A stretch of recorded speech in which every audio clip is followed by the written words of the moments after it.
Sorry for the abrupt transition. I wanted to introduce you to George. That was George. He sometimes makes noise in my videos. He's a morning bird, but he is an Australian diamond dove. I also am making some changes to my pouring. I will be moving to paper cups, although they're a little hard to get the paint out of. I'm getting rid of these plastic cups because it's impossible to get the paint out of. And that's just kind of a waste. So can I chop them up and make collages? Who knows? We'll figure that out. My sticks I use multiple times when I can. I will not be giving up my little tiny plastic cups because the paint peels out of them and off of them fairly easily. So I can continue reusing them multiple times, as you see that I am doing here. So I won't be giving those up, but I will be moving to paper cups. Because they're disposable, I'm going to try to clean them out and see how many times I can use them. I'm also going to be giving you a tour today of my past paintings. I had a friend make that request. She goes, "Oh, I see your videos, but I want to see your paintings." I'm like, I have a lot of paintings, so if you're interested in buying any of them that you see, please do message me. This isn't a pouring video, so I expect the watching will be low, and that's okay. So hang in there and I'll be right back with paintings.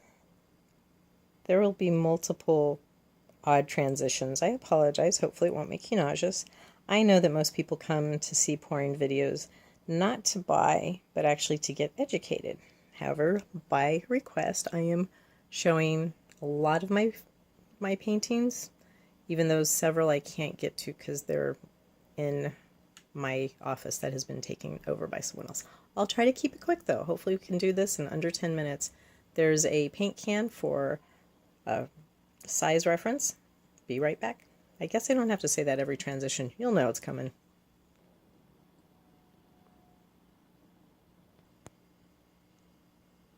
If you've seen these two, I bet you thought they were a lot larger than that. They're pretty tiny because they were experiments. That one's kind of fun. Onward. And the bottom one here, that was a fun triptych. I actually had to number them so I could remember how to put them together, so I did that.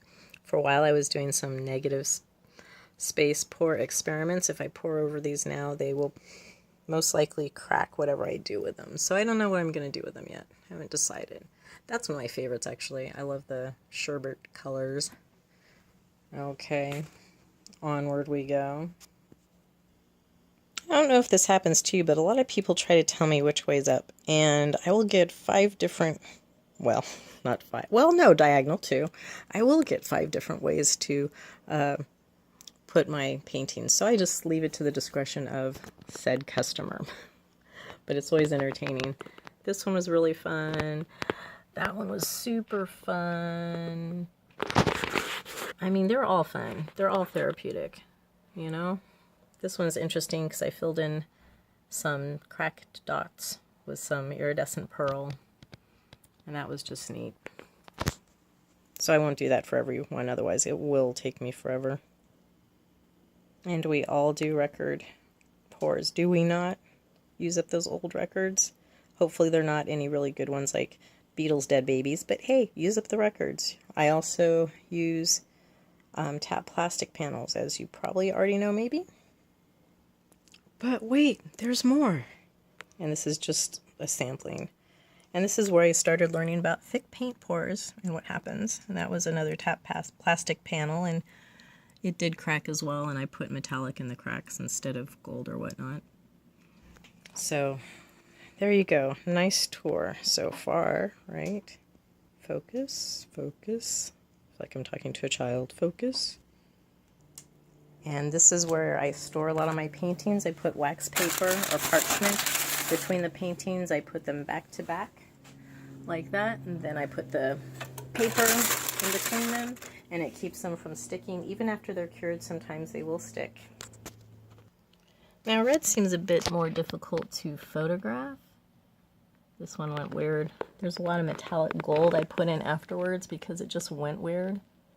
You can't really get a feel for it here, but Anyways, I'll be back with more 5 whole minutes of your life. Hopefully you're just fast forwarding, most likely, if you're looking at all, because this is definitely not going to have the SEO to garner big watches.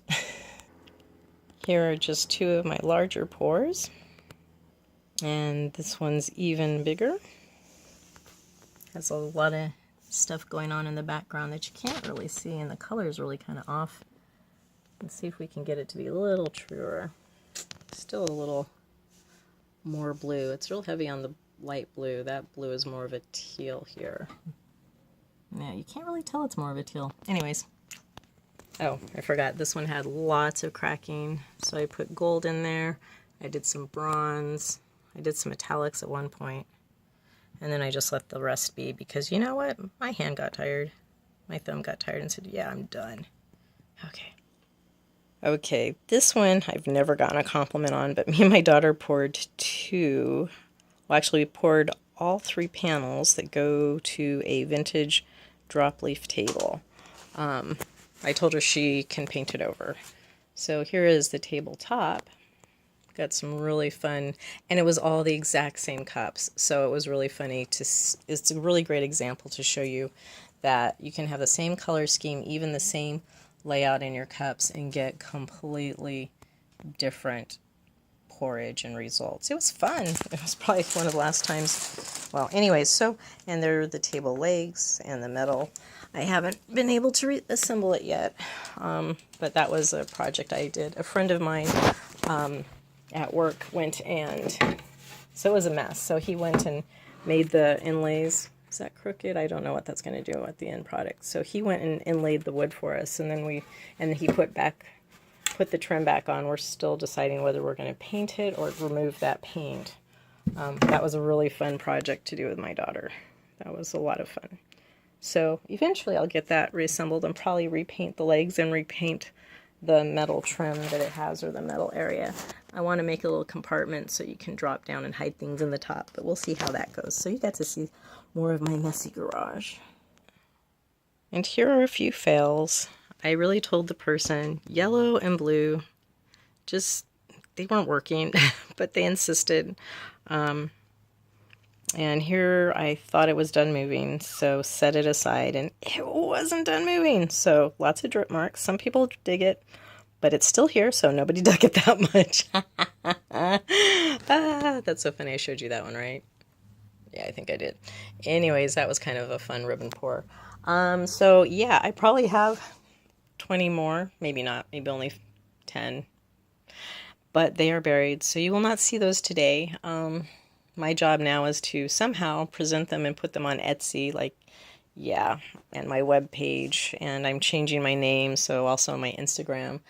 I've been Lilac Bay Trading Company forever, and I'm finally giving that up, and I'm going with Reese Studios.